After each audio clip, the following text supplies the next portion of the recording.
Hey, what is up, everybody? This is Stevie Breach coming to you here today. Man, oh man, last night WWE SmackDown was in Sacramento. It was taking over the Golden One Center, and I didn't go. I'll tell you the one thing about it, it was a really good show. But the highlight of the show didn't even take place in Sacramento. It was a pre-done video, probably honestly one of the coolest videos WWE has ever done. There was a face-off of the new Mega Powers, Cody Rhodes and Roman Reigns, both there in Atlanta on the field at Georgia Tech, where Roman Reigns used to play football as a collegiate athlete before joining the WWE. Sort of like Roman saying that, he once held glory there. I think it was Cody saying that he is now the king of Atlanta, where he, his house is, where him and the Rhodes family lives and grows up. But they were really setting the story that, they are going to team up, but neither one of them, I guess you can say, trust each other. I think they respect each other, and that's why they're doing this. But Roman thinks that he's better than Cody, and Cody thinks that he's better than Roman. I think that Cody really has feels for how Roman treated him for that 2-year run when he was going for the championship, how basically he had Roman beat, but, Solo came into the match, and there was no rematch for a year until Cody won the Royal Rumble, and that set up WrestleMania 41. Cody really felt that, he's been the number one guy in that company since he came from AEW. But, Roman just feels that he's able just to cut right to the front of the line and say that he wants his belt back. And Cody's letting him know, like, it's not your belt to get back. It's his. He's the guy that, is doing the house shows, he's, going from town to town, and sort of being the main guy for WWE, and he's not just going to let anybody come in there and take it. Now, during the match at Bad Blood, we got Tomatonga, we got Jacob Fatu, we got Solo Sikoa. It's going to be fun. I think a lot of people are really thinking that Jacob Fatu is going to be the main guy that comes out of this new bloodline. I really like Solo Sikoa. He's from here at Sacramento. He went to Rosemont. He played football at American River. I think that almost anything he does in WWE, I'm going to cheer for him. He's somebody that, once he got really fastly promoted out of NXT, he had won the North American Championship there. And then they just brought him up to the main roster. I'm pretty sure they stripped him so he didn't have to lose. I really felt that he was like a backup quarterback in the NFL.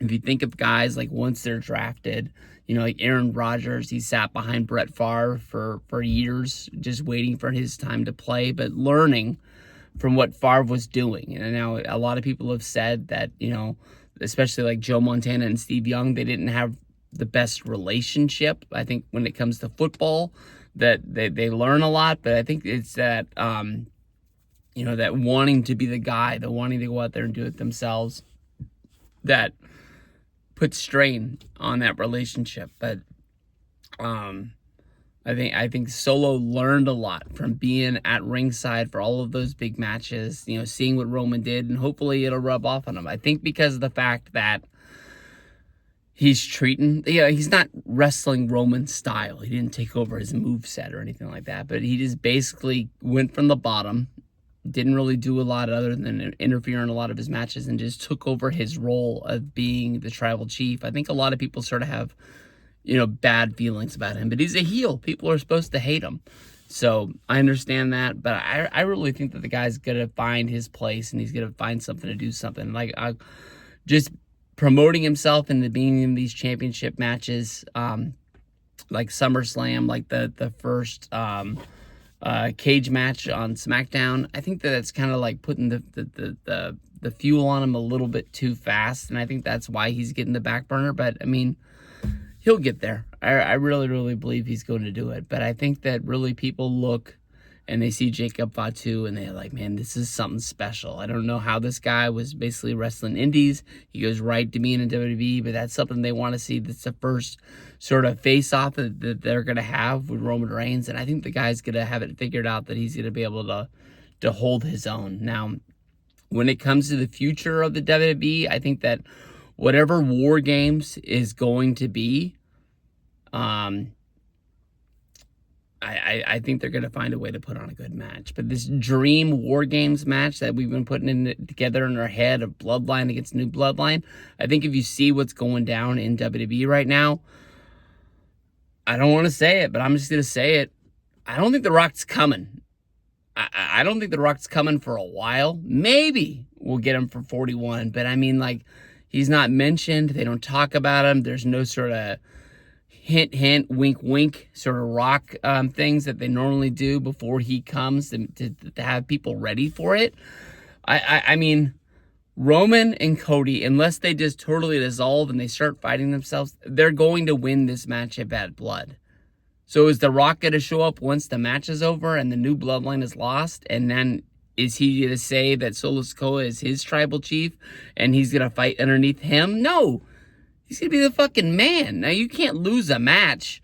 And then all of a sudden somebody else come in and say, hey, I'll take these losers and we're going to go to the top. I think that, either Rock has to show up and cost Cody and Roman this match where the New Bloodline wins, or we ain't getting it.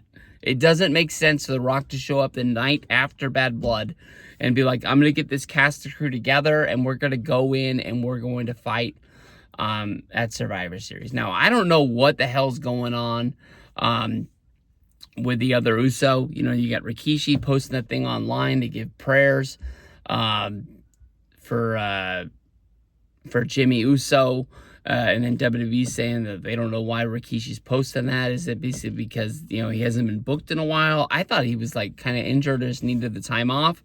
But I guess that Rikishi's upset that he's not being put onto these shows as of right now. But I mean, when you look, people thought that the Bloodline was going to be like Roman, the Usos, and then like Sami Zayn was going to join with them. If you look at the ending of SmackDown last night, it basically was Cody saving Kevin Owens. Kevin Owens was like holding that chair like he didn't want to trust Cody. If you really go back to the Germany show, when it was Kevin Owens against Cody, I was telling you, when Cody called Kevin out and said, I want you to have the title shot. And, Kevin Owens was trying to turn it down. Cody said that you deserve it. Kevin Owens even said, like, my win-loss record over the last year is not that great. I don't deserve to be there. And, Cody kind of pushed him into this match. I really thought that was when the evil was going to come out and we were going to get heel Kevin Owens. Now, Cody comes running out. Kevin Owens has the chair. Cody is able to get him to put the chair down. They shake hands. They give each other a little hug. And immediately as they're done with that, the hug, Kevin Owens picks the fucking chair up again behind Cody Rhodes' back. Now, I think what they're doing is they're setting us up for Survivor Series. I don't think The Rock is going to be there. I don't think that Sami Zayn is going to be there. More than likely, I think it's going to be Cody. I think it's going to be Roman. I think it's going to be Kevin Owens. And I think more than likely you get Jey Uso in there. Maybe. He's not really aligned with them, but, we've seen Cody and Jey Uso team, and it kind of makes sense to have one Uso in there. Now, I think what comes out of this match is Kevin Owens turns on Cody Rhodes. That's what makes the New Bloodline win this match. And I think that puts Kevin Owens against Cody Rhodes for the title. Kevin Owens is the heel that's able to separate. You can put Roman to go up against Solo Sikoa, or if you want to, make the new guy Jacob Fatu. And I think that's how WWE runs without having The Rock around. Now, I want The Rock around as much as anybody else. I just think that he's like kind of wrapped up in this this Disney deal that he did, kind of like the same way he was really into WWE when he signed that WWE deal.